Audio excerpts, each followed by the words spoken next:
ఇవాళ అర్ధరాత్రి నుంచే జీఎస్టీ అమల్లోకి రానుంది. దీంతో దేశంలోని వివిధ కంపెనీలు దీన్ని క్యాష్ చేసుకునే పనిలో పడ్డాయి. వినియోగదారులకు ఆఫర్లతో వలవేస్తూ వారిని ఆకట్టుకునేందుకు ప్రయత్నిస్తున్నాయి. ఢిల్లీ, ముంబై, హైదరాబాద్ లాంటి నగరాల్లోని షాపింగ్ మాల్స్ ధరల బూచి చూపి వస్తువులను విక్రయించేందుకు ప్రయత్నిస్తున్నాయి. వినియోగదారుల వస్తువులతో బైక్లు, కార్ల షోరూంలు కూడా కస్టమర్లను జీఎస్టీ పేరుతో భయపెడుతున్నాయి. దీంతో ఏది కొనుగోలు చేయాలో తెలియక అయోమయంలో పడిపోతున్నారు సాధారణ ప్రజలు. బంగారం లాంటి ఖరీదైన జ్యువెలరీ ధరలు పెరిగే అవకాశం ఉందని షాపుల యజమానులు కస్టమర్లను ముందుగానే హెచ్చరిస్తున్నారు. ముందే కొనుగోలు చేయాలని సూచిస్తున్నారు. దీంతో జ్యువెలరీ షాపులు కొనుగోలుదారులతో కిక్కిరిసిపోయి కనిపిస్తున్నాయి.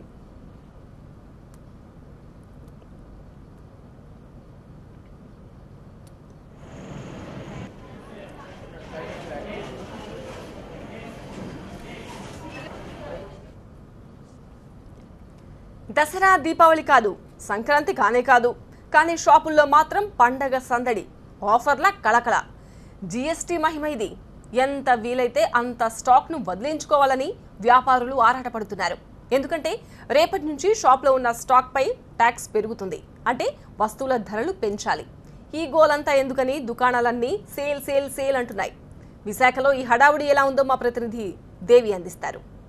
రేపటి నుంచి ధరలు పెరుగుతాయన్న నేపథ్యంలో అన్నిటి మీద కూడా ఆఫర్ల మీద ఆఫర్లు, బంపర్ ఆఫర్లు ఇస్తున్నాయి. ప్రజెంట్ విశాఖలో కూడా అన్ని బట్టల మీద అలాగే ఎలక్ట్రానిక్ గూడ్స్ మీద కూడా ఆఫర్లు పెడుతూ కస్టమర్లని అట్రాక్ట్ చేసే పనిలో పడ్డారు వ్యాపారులు అని చెప్పాలి. అయితే దీనిలో భాగంగా జీఎస్టీ అమలు అయితే గ్రౌండ్ స్టాక్ ఏదైతే ఉంటుందో దాన్ని క్లియర్ చేసుకునే నేపథ్యంలో ఇటు కస్టమర్లకి ఆఫర్లు పెడితే చాలా వరకు బెనిఫిట్ ఉంటుందన్న నేపథ్యంలో వ్యాపారులు ఈ డెసిషన్ తీసుకున్నట్టుగా తెలుస్తుంది. ఏదేమైనప్పటికీ కూడా జీఎస్టీ రేపటి నుంచి అమలు కానున్న నేపథ్యంలో కస్టమర్లతో మాత్రం షాపింగ్ మాల్స్ అన్ని కూడా కళకళలాడుతూ కనిపిస్తున్నాయి. ప్రజెంట్ మనం విశాఖలో ఉన్న సిఎంఆర్ షాపింగ్ మాల్ లో ఉన్నాం. అసలు జిఎస్టీ అమలుకు సంబంధించి ఇక్కడ నిజంగానే great saving time, GST name నే మొత్తం మార్చి గ్రేట్ సేవింగ్ టైం మొత్తం కస్టమర్లకు అందరికీ అంటూ కూడా చెప్తూ ఉన్నారు. సో షాప్ యజమాని మనతో ఉన్నారు. సో వారిని అడుగు, సార్ చెప్పండి, అంటే ఇక్కడ జిఎస్టీనే మార్చేశారు కస్టమర్లందరికీ కూడా గ్రేట్ సేవింగ్ టైం అంటూ.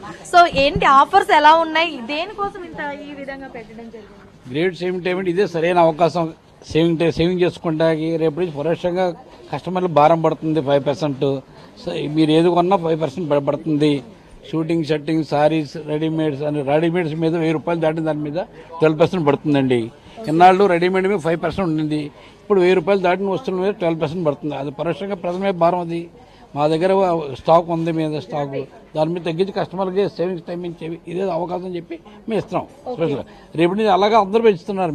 మేము ఆ పని చేయలేం కదా, మాకు నాళ్ళు నమ్మకం, 35 సంవత్సరాలు నమ్మకం. ఒక పక్క వస్త్ర దుకాణాలన్నీ కూడా పరోక్షంగా నిరసన తెలియజేస్తున్నాయి, ఇటు ఆఫర్స్ కూడా పెట్టి క్లియర్ చేసుకోవాలనే పనిలో పడ్డాయి. ఎన్నాళ్ళు ట్యాక్స్ అనేది లేదు కదా, ఇప్పుడు పరోక్షంగా 5% ట్యాక్స్ వేసేటప్పటికి అందరూ జీర్ణించుకోలేకపోతున్నారు. ఇది యాక్చువల్గా ఆల్ ఓవర్ ఇండియా ఒకటే ట్యాక్స్ విధానం పెట్టారు మోడీ ప్రభుత్వం వారు. ఇది ఒక విధంగా మంచిది, ఫ్యూచర్ అది. ఒకటి ప్రజెంట్ అందరూ నెత్తిమి భారపడుతుంది కదా, ఒకటే పన్ను, దేశం అంతా ఒకటే పన్ను విధానం పెడుతున్నాడు ఆయన.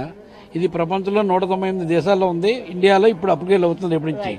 ఇటు వ్యాపారులు గ్రౌండ్ స్టాక్ ని క్లియర్ చేసుకోవడానికి ఆఫర్స్ పెట్టామని చెప్తూ అటు కస్టమర్లకి కూడా మంచి సేవింగ్ టైం అంటూ కూడా వాళ్ళందరినీ కూడా కస్టమర్లందరినీ కూడా షాపులకి వచ్చే పనిలో పెట్టారు. ఇటు కస్టమర్లు కూడా చాలా హ్యాపీగా ఫీల్ అవుతున్నారు. చాలా మంది కస్టమర్స్ ఉన్నారు ఇక్కడ. మేడం చెప్పండి, అంటే రేపటి నుంచి జిఎస్టీ అమల్లోకి వస్తే బట్టల మీద వీటి మీద టాక్సెస్ పెరుగుతాయన్న మీకు తెలుసా? బాగుంటది కానీ కొంత కష్టం కదా, అన్నిటి మీద ట్యాక్స్, బట్టల మీద ట్యాక్స్ కష్టం కదా, ముందు ఉండేది కాదు కదా.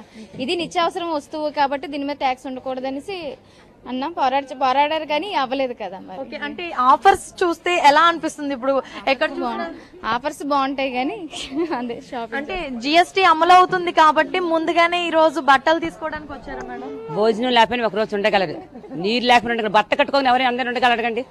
బట్టలు కట్టుకొని ఎవరు ఉండలేరు కదా, అందుకే ఈ ట్యాక్స్ తీసేయాలండి. ఈ ట్యాక్స్ తీయాలి. అంటే ఈ రోజు ఆఫర్స్ అనేవి ఎక్కువ పెట్టారు కదా, మీకు ఎలా అనిపిస్తుంది? అంటే మాకు ఎలా అనిపిస్తుంది అంటే మాది బట్టల షాపే కాబట్టి ఆ డబ్బులు మేము కస్టమర్స్ చేసి తీసుకుని మేము నష్టపోం కదా, కొనుక్కున్న వాళ్ళు కష్టం కదా. అది బట్ట లేకని ఎవ్వరు ఉండలేరు. ఒక నిమిషం రమ్మని బయటికి కావాలని చూద్దాం. అది రైట్.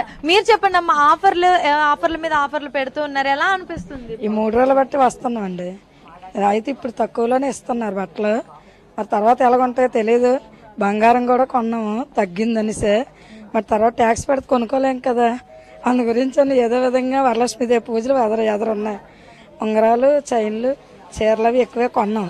ఓకే, మీకు ఎలా అనిపిస్తుంది? అంటే ఆఫర్లు పెట్టారు కదా, ఎలా అనిపిస్తుంది? బాగుంది, తక్కువ రేట్లు కొన్నాయని డ్రెస్లు అవి తీసుకున్నాం, చీరలు అవి బాగున్నాయి, అందుకే 3 days నుంచి వస్తున్నాం. ఓకే, ఇది కస్టమర్లంతా కూడా రేపటి నుంచి ధరలు పెరుగుతాయన్న నేపథ్యంలో ఇప్పుడే అన్ని కొనుక్కోవాలి అన్న ఉద్దేశంతో, అండ్ ముందు రాబోతుంది శ్రావణ మాసం కాబట్టి ఇప్పుడే శ్రావణ మాసానికి సంబంధించిన షాపింగ్ అంతా కూడా ఇప్పుడే ఈ జిఎస్టీ అమల్లోకి రాకముందే చేసుకున్నట్లయితే కొంతవరకు ధరలు తగ్గే అవకాశం ఉంటుందని ఇటు కస్టమర్లు హ్యాపీగా ఫీల్ అవుతున్నారు. అటు గ్రౌండ్ స్టాక్ ని మొత్తం క్లియర్ చేసుకుంటే నెక్స్ట్ ఇప్పుడు వచ్చేటువంటి స్టాక్ మీద మాత్రమే భారం పడుతుంది కాబట్టి ఇటు వ్యాపారులు కూడా ఆఫర్ల మీద ఆఫర్లు పెడుతూ ఇటు కస్టమర్లని అట్రాక్ట్ చేసే పనిలో ఉన్నారని మాత్రం తెలుస్తోంది. కెమెరా పర్సన్ భాస్కర్ తో దేవి, TV9 వైజాగ్.